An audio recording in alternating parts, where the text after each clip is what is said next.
এই কথাটা হৃদয়ের মধ্যে গেছে না? ইমানটাকে মজবুত করো যে দেওয়ার মালিক তো আমার আল্লাহ। এই ইমান যদি তোমার ভিতরে মজবুত হয়ে যায়, রিজিকের জন্য কোনোদিন তোমার অভাব হবে না, সম্পদের তোমার অভাব হবে না। রিজিকের জন্য কেন তুমি চিন্তা করবা? কারণ যে আল্লাহ পাক তোমাকে বানিয়েছেন, আমাকে বানিয়েছেন, সে আল্লাহ রিজিকের ফয়সালা করে রাখছেন। আমি আমার ব্যক্তিগত জীবনের একটা কথা বলি।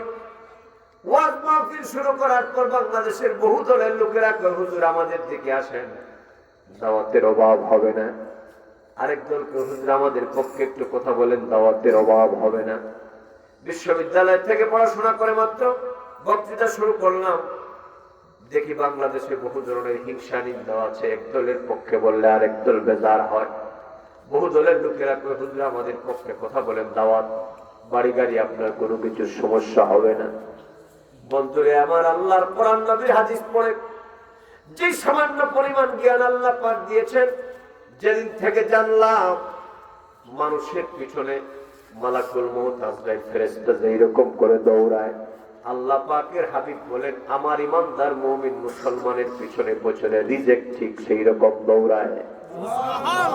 ও বন্ধুরে, তাহলে তুমি বলো আমার জন্য যদি আল্লাহ রিজেক্ট বরাদ্দই থাকে, তাহলে রিজেক্ট কি আল্লাহ দিবেন? ওই বেটাই দিবে? রিজেক্ট কি আল্লাহ দিবেন? ওই দল দিবে? সেদিন থেকে ঈমান মজবুত হয়ে গেল, আর সেদিন থেকে ঈমান আরো মজবুত হয়ে গেল।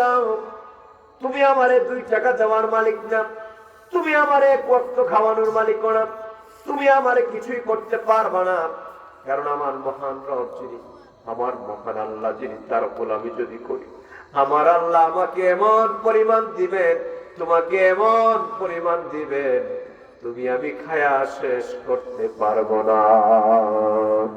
এজন্য যুবক বলে যে আজকের মাহফিল থেকে শিক্ষা নিয়ে যাও, ঈমানটাকে মজবুত করো, আল্লাহর উপরে ভরসা রাখো, আমার দয়াল নবীকে মহব্বত করবা, নবীজির উপর বেশি বেশি দুরূদ শরীফ পড়বা, তওবা ইস্তেগফার করবা, আল্লাহর ঘর মসজিদে 5 ওয়াক্ত বাজামত নামাজ আদায় করবা। দুনিয়াতে আল্লাহ শান্তি দিবেন, মর্যাদা দিবেন, ইজ্জত দিবেন। পৃথিবীর মধ্যে কোনো মানুষের সাথে, মানুষের কাছে তোমাকে মুহতাজ হওয়া লাগবে না। কারণ আল্লাহ পাক বলেন আমার বান্দার জন্য আমি এমন সম্মানজনক রিজিকের ব্যবস্থা করে দেই। এই কথাটা আমার নয়। আপনারা বলবেন হুজুর এই কথাটা আপনার নাকি রেসানা সাহেব, আমার নয়। আল্লাহ পাক বলেন বান্দা শুনে রাখো, ومن يتق الله يجعل له مخرجا ويرزقه